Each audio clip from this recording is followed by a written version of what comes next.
The night air hung heavy with humidity, carrying the distant, hollow echo of a church bell that had long since stopped ringing. Along the dirt road winding through the forgotten hills of the south, an abandoned revival tent swayed in the wind like a giant, broken creature.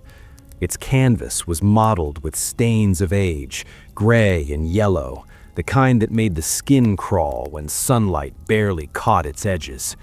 Those who remembered the tent spoke in whispers of sermons that didn't end, of prayers that lingered too long, and of a preacher whose eyes burned with an intensity that could pierce the soul. I first saw it on a dare, of course. The story had circulated in the town for decades. Children and teenagers were warned to stay away from the old Pentecostal revival grounds, where the preacher, long dead, was said to have struck a deal with something dark. At 13, I had been curious, reckless even, and nothing thrills a boy more than the thrill of forbidden things. By the time I arrived, the wind had picked up, and the tent groaned as though it were a living thing. Its ropes creaked like old bones. The earth smelled damp, almost rancid, the faint odor of decay lingering around the perimeter. I remember stepping closer, the hem of the canvas brushing against my hands, and hearing the faintest of whispers, soft, hurried, like a warning. Yet I pressed on. Inside, the air was thick, warm, and musty. Dust danced in the dim shafts of moonlight that slipped through tiny tears in the fabric. The rows of wooden benches were splintered and covered in grime, yet they still stood in formation, as though waiting for an invisible congregation. In the center, where the preacher's pulpit had once been, there was a dark stain on the floor, too irregular to be a shadow, too deep to be dirt. I felt it before I saw it, the weight of something watching me. Then the sound came, a slow, deliberate tapping, echoing through the hollow tent. At first, I thought it was the wind or the canvas shifting on its ropes, but it grew sharper, closer. Something was moving toward me from the far corner, something unseen. My breath caught. I wanted to run, to leave before curiosity became stupidity, but my feet were rooted to the spot. It was then I noticed the symbols etched into the wooden beams above, the same ones older townsfolk had described in hushed tones. Crosses twisted, inverted in subtle ways, runes carved deep into the wood. They didn't match any scripture I had ever learned. The air grew colder, the whispering louder, like the tent itself was inhaling, preparing me for a sermon I would never forget. And then I felt it, a presence, dark, patient, and infinite. It wasn't human, and yet it was aware of me. It lingered near the pulpit where the preacher's bloodstain had settled long ago, and I could almost see it, faintly shimmering in the corner of my vision, as though the shadows themselves were alive. The first words came into my mind, not spoken, but forced. "You have come. You will stay." My heart hammered, but I didn't run. Something compelled me forward, closer to the pulpit, as if the tent were guiding my steps. The whispers swirled around me now, unintelligible but unmistakably urgent. I could feel them crawling along my skin, curling around my spine. The old preacher's voice, echoing from the cracks of memory, from the town's stories, seemed to merge with the presence, a chant, low and guttural, that pulsed like a heartbeat through the wooden floor. I knelt, almost instinctively, though I had no reason to pray. The shadows shifted. The temperature dropped, the air thickened, heavy with a scent I can only describe as burnt iron and rotting fruit. Then the pulpit itself seemed to pulse, as if alive. A shape began to form in the darkness, too large to be human, too fluid to be solid. Its presence radiated an ancient hunger, and though I could not see it fully, I knew it was waiting for me to make the first move. The first night in the old Pentecostal revival tent had already marked me. I didn't understand it yet, but some part of me knew that nothing would ever be the same. Outside, the wind continued to moan through the torn canvas, carrying my whispered apologies into the darkness. But inside, the shadow waited patiently, as though aware of a long, inevitable reckoning that had begun the moment I set foot on the ground. I stayed until dawn, trembling, unable to leave, unable to speak, listening to whispers that promised revelation or ruin. The sun rising beyond the hills did nothing to warm the tent or the creeping dread that had taken residence in my chest. And as I finally forced my way outside, the tent seemed to breathe behind me, sighing through its torn canvas, alive and hungry, as if the night itself had been a sermon I was doomed to remember forever. I didn't sleep that morning. Even under the harsh white light of day, the memory of the tent clung to me like smoke in my lungs. My hands shook as I recounted the shapes in the shadows, the whispers curling through my mind like smoke. I told myself it had been imagination, that fear had turned the darkness into something alive. But even as I spoke those words, I knew they were lies. Something had been there. Something had seen me. I tried to return the next evening, reasoning that confronting my fear would break it. The dirt road had grown more overgrown in the weeks since my first visit, vines curling over the edges of the path, brushing against my legs like cold fingers. When I arrived, the tent was almost imperceptible in the twilight, its canvas blending with the darkening trees. The air smelled different here, less decayed, more expectant, as if it knew I was coming back. Inside, the shadows had thickened. The wooden benches, once just dusty and broken, now seemed almost to lean toward me, like a congregation waiting for a sermon. I paused at the pulpit, my gaze drawn to the dark stain that had seemed so insignificant in daylight. It was more than a stain now. It pulsated, dark and wet-looking, as if the floor itself had a heartbeat. The whispering returned, louder this time, pressing into my skull with a low, unrelenting insistence. And then I saw it. Movement in the corner. Not a person, not fully formed, but a mass of darkness coalescing into something vaguely humanoid. Its eyes were not eyes, yet I felt their gaze searing through me. My body froze as my mind screamed to run, but my legs refused. Something older than the hills, older than the tent, older than any human memory was standing before me. I had intruded, and now I had been acknowledged. The air thickened further, suffocating, clinging to my lungs. I could hear a low hum, like a chant, not coming from my ears but from somewhere inside me. The whispers shaped themselves into words, though I could barely comprehend them. Kneel, confess, belong. My throat tightened, unwilling yet compelled. I fell to my knees, though my mind screamed against it. The pulpit, once inert wood, now seemed to pulse like a living thing, a heartbeat of shadow and hunger. I remembered the stories from the town, how the preacher had drawn fire from the congregation, how people had fainted and gone mad, how the tent had been a place where faith and fear were inseparable. But this was different. This was not fire from God. This was a hunger from something else, something that had worn the preacher like a suit, feeding from his devotion and spreading it into the crowd. The tent itself had become a vessel, a conduit for something unholy. Suddenly, the shadows around the pulpit stretched, tendrils of darkness slithering across the floor, across the benches, reaching toward me. The whispers rose to a cacophony, 1,000 voices overlapping, pressing their intent into my skull. I wanted to scream, to flee, but my voice refused to form.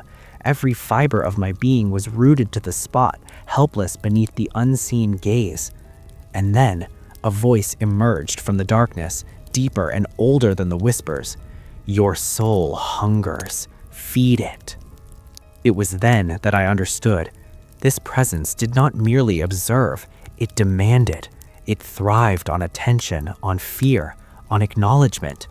The air seemed to hum with expectation, waiting for my reaction. And in that moment, I felt the first tendrils of madness curl into my mind.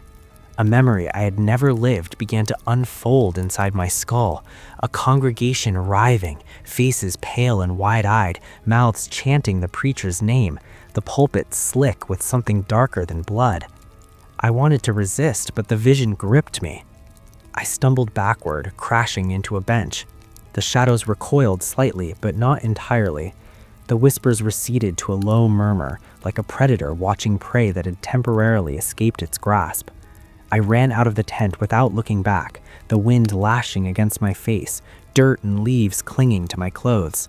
But even as I ran, I could hear it, soft, insistent, and chillingly patient. We will meet again. That night, I couldn't sleep. Every shadow in my room seemed to twitch, every sound seemed deliberate. Every breath carried a whisper I could not place. The tent had followed me, not physically, but in essence. The presence was no longer confined to the abandoned revival ground.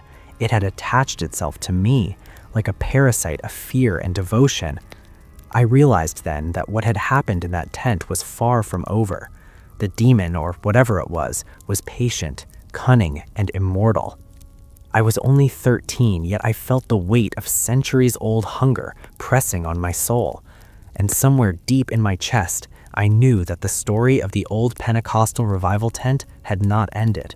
It was only beginning. Sleep had become a stranger. Every night my dreams carried me back to that tent, dragging me into its warped interior, as though my mind itself had become another row of splintered benches, another corner of shadow. I could feel the presence before I even saw it, the low hum, the whispered names, the pull of something older than memory. I began to understand that fear alone was not enough. It wanted attention, recognition, obedience. Desperation led me to the library of the town, to the brittle pages of local newspapers and forgotten diaries. I read about the tent's first revival more than 50 years ago and about the preacher who had founded it, Elias Whitlock. Accounts described a man of fervent faith, a firebrand whose sermons made hearts race and palms sweat. But the stories were never consistent. Some spoke of miracles, others of madness. And then there were whispers, tiny notations in the margins of letters and diaries, people disappearing, eyes rolling back in ecstasy, convulsions that left bodies twisted in unnatural ways. The preacher had been stopped eventually, they said, but not before the tent absorbed something alive. I felt the pull of the tent again that night. Unlike before, I didn't walk there, I ran. The forest around it seemed to lean inward, branches like skeletal fingers trying to hold me back. But nothing could resist the momentum of obsession. The tent loomed as I approached, more monstrous in darkness than I had ever remembered, ropes snapping faintly in the wind like the sound of cracked bones. Inside, the shadows moved differently. They seemed to anticipate me, curling and retreating with an intelligence that made my skin crawl. The pulpit called me like a magnet, the dark stain at its center throbbing faintly. And then the whispers began, not around me, but inside me, voices I couldn't escape. Remember, repeat, serve. I tried to speak aloud, but my tongue was heavy, bound by invisible cords of pressure and dread. The shadows coalesced into a figure, no longer just a mass, but a tall, impossibly thin entity that seemed to wear the preacher's long coat like a second skin. Its head tilted unnaturally, the features melting into darkness, yet its presence was undeniably conscious, undeniably alive. It moved with deliberate slowness, circling the pulpit as if preparing a sermon of its own.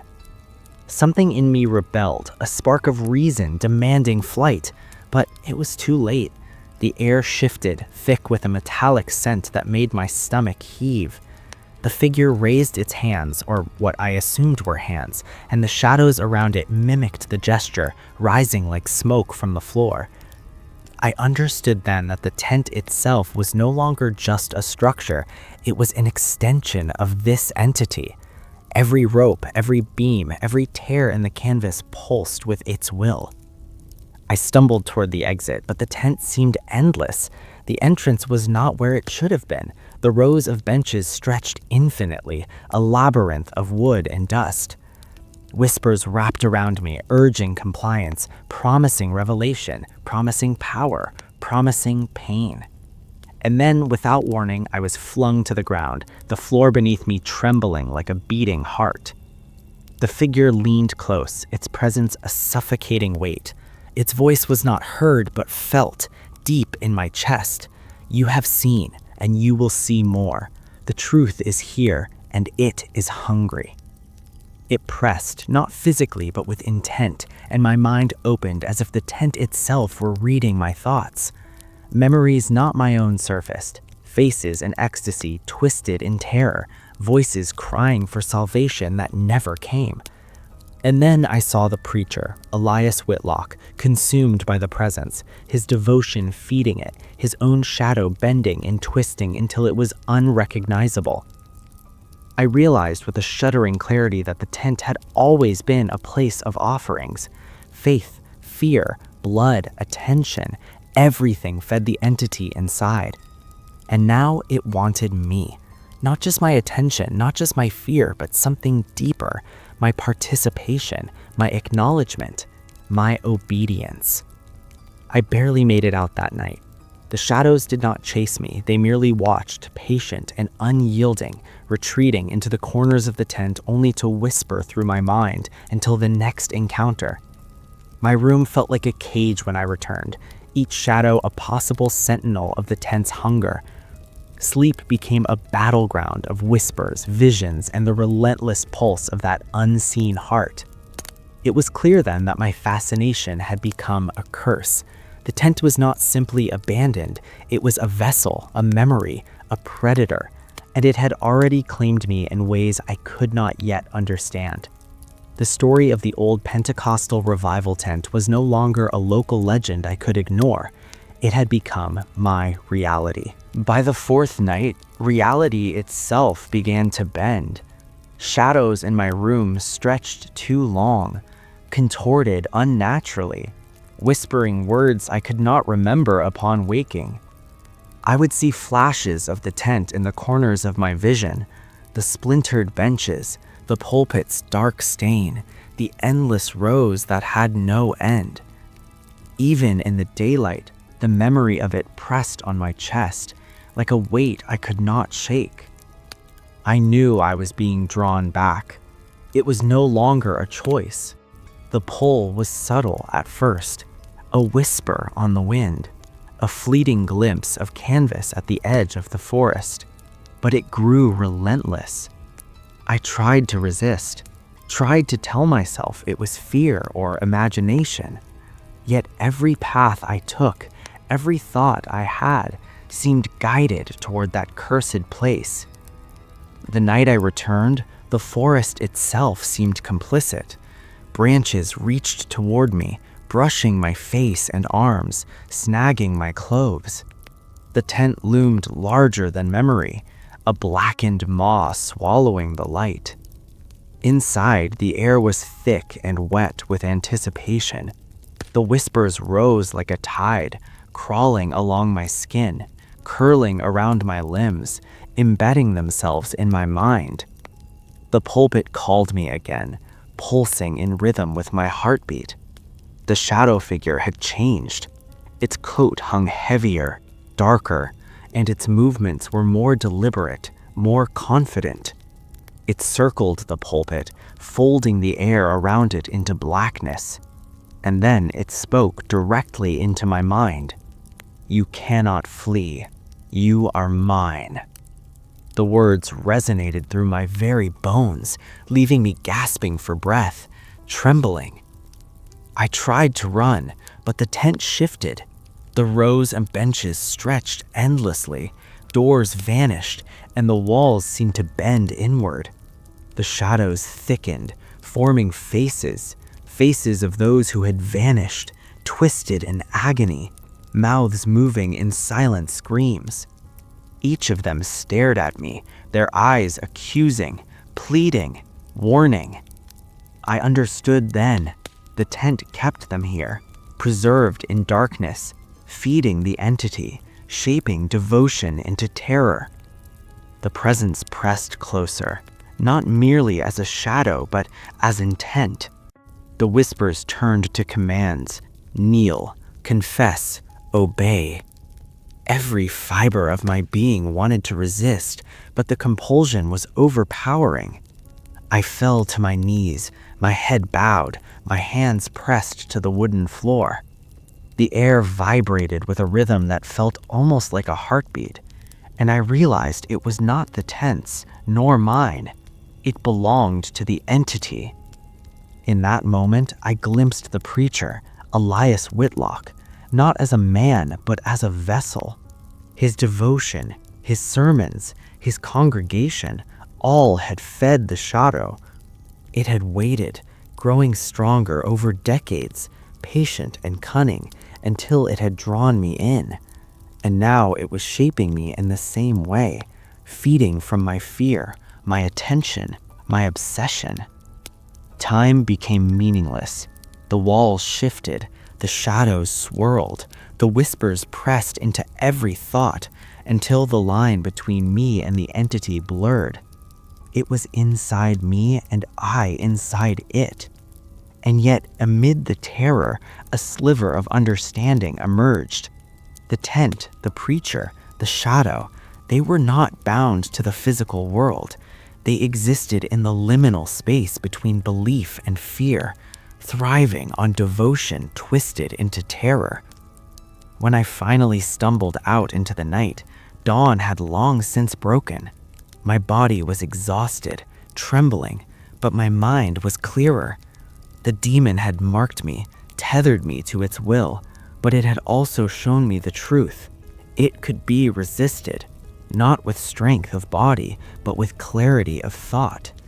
And in that moment, I swore to myself that I would return one last time, not as a victim, but as someone who might confront the horror and survive it.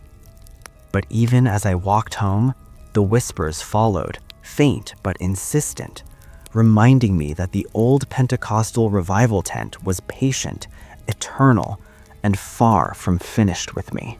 The wind carried a chill that night, sharper than I had ever felt, as if the world itself knew what was coming. I had returned to the tent, not out of curiosity, not even fear, but because I understood that this was unavoidable. The entity had marked me, tethered me to its existence, and it would not release me willingly. The old Pentecostal revival tent loomed ahead, its canvas ragged, its structure groaning in the restless breeze. The ground was damp, the smell of decay thick in the air, a reminder that this place had never truly been abandoned. I hesitated for a moment, heart hammering, every instinct screaming to turn back, but I had learned something in the nights before. The only way to survive this was to confront it fully, to face what had consumed Elias Whitlock and countless others before me. And so, I stepped inside. The darkness welcomed me, heavy and suffocating, pressing against my skin. The rows of benches stretched infinitely, more numerous than I remembered, as though the tent itself had expanded to accommodate centuries of devotion and despair. Shadows clung to every surface, thick and viscous, and the air hummed with whispers, soft but insistent, crawling along my nerves like cold fingers. Welcome back. We have waited. I approached the pulpit. The stain in the center of the floor throbbed, black and alive, pulsing with a rhythm that echoed my own heartbeat. The shadow figure awaited, taller and more defined than ever, its tattered coat hanging like a shroud. Its presence was suffocating, pressing against my chest, bending my perception of space and time. I felt the collective weight of every soul the tent had claimed, those twisted faces, silent screams, unending agony. They were watching, judging, warning. The entity spoke, not in words but in thought, a deep resonance inside my skull. You are mine. You always have been. Kneel, confess, belong. My hands shook, my knees threatened to buckle, but I forced myself to remain standing. I understood now that fear alone would not grant survival. It was not defiance it wanted. It was recognition, acknowledgement of its existence, its hunger, its power. I raised my voice, trembling but firm, and spoke aloud. I see you. I know what you are. You feed on devotion twisted by fear. You are nothing but a shadow of those who came before you. You do not control me." The words felt strange on my tongue, as if I were speaking into a void that might swallow them, yet they carried weight, a tangible assertion of will. The shadows recoiled slightly, the tendrils pulling back as if surprised by my declaration. The whispers escalated into a roar, overlapping voices screaming in protest, pleading in fury. The figure moved closer, gliding without touching the floor, its form flickering like a broken projection. Its presence pressed against my mind, trying to bend me, to draw my fear and attention into submission. I felt my own memories twisting, visions of the tent at different times, the preacher's sermons, the convulsions of the congregation, the moments before people vanished. The entity attempted to drown me in centuries of collected terror, but I clung to my consciousness, repeating silently, "You are not me. You are not real. I am more than your fear." The pulpit itself trembled, and the floor around it cracked as shadows surged like waves. Faces of the lost appeared in the darkness, mouths opening in silent screams. I realized then that the entity was not confined to the tent. It existed in perception, in fear, in the attention of those who acknowledged it. And the only way to weaken it was to stop feeding it, not with violence, but with understanding, with clarity, with refusal to succumb.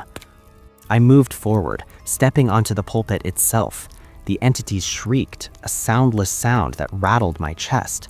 The floorboards seemed to shiver beneath me, but I remained calm, focusing on my own breath, grounding myself in the world outside the tent even as I stood within its epicenter.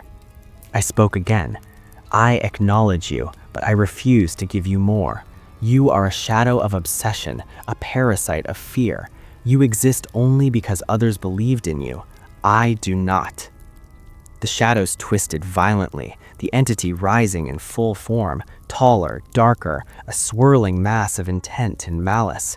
It lunged at me, or perhaps it was the perception of it lunging, for I felt no physical contact. The whispers intensified, attempting to claw into my thoughts, promising ecstasy, punishment, revelation.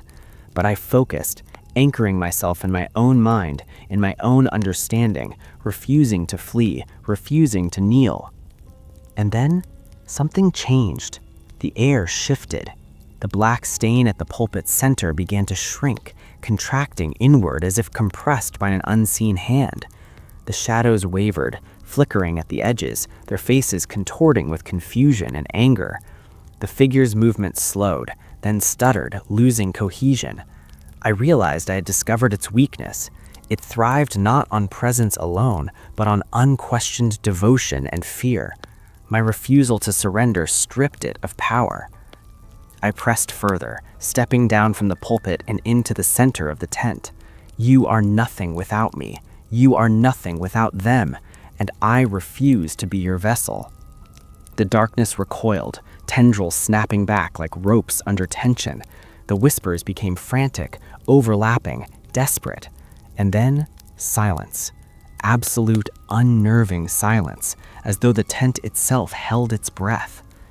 The figure flickered one last time, a distorted shadow of the preacher's coat, before dissipating into the air, leaving only faint traces of darkness curling at the edges of the room. The stain on the pulpit was gone, the shadows dissolved into corners, and the oppressive weight lifted. The tent itself seemed smaller, fragile, vulnerable. The air no longer pressed against me. The whispers had vanished. I stumbled outside, breathless, feeling the night air more vividly than ever before. The forest was quiet, still, as if it had been waiting with bated breath to see the outcome. The tent sagged in the wind, inert, a shell of its former menace. I knew it could return, that shadows always linger, that fear and obsession were eternal. But for the first time, I felt the fragile strength of resistance, the power of acknowledgement without submission. Days later, the town resumed its slow rhythm, oblivious to the horror that had unfolded in the forest. I never spoke of the tent, not to anyone, though the memories lingered in every shadow, every whisper of wind. I understood that the entity could never be destroyed. It was an idea, a predator of devotion, a remnant of twisted faith. But it could be resisted, it could be confronted, and I had survived. Years later, when the story was recounted again, I would remember it differently, not as a tale of terror, but as a warning. The old Pentecostal revival tent was a place where fear and faith intertwined, where devotion could be twisted into darkness, and where the shadows of obsession waited patiently for acknowledgement. And in that acknowledgement lay the danger and the salvation. Even now, if I pass the forest in the dead of night, I feel it, the faint pulse of attention, the soft murmur of whispers. But I walk past unafraid, knowing that I have faced the darkness, stared into its heart, and refused to become part of it. The old Pentecostal revival tent stands still, sagging and silent, a relic of faith corrupted and fear endured, waiting, but powerless against a mind unwilling to submit. The demon remains, patient, eternal, and hungry, but it no longer controls me, and in that, I find a quiet, terrible victory.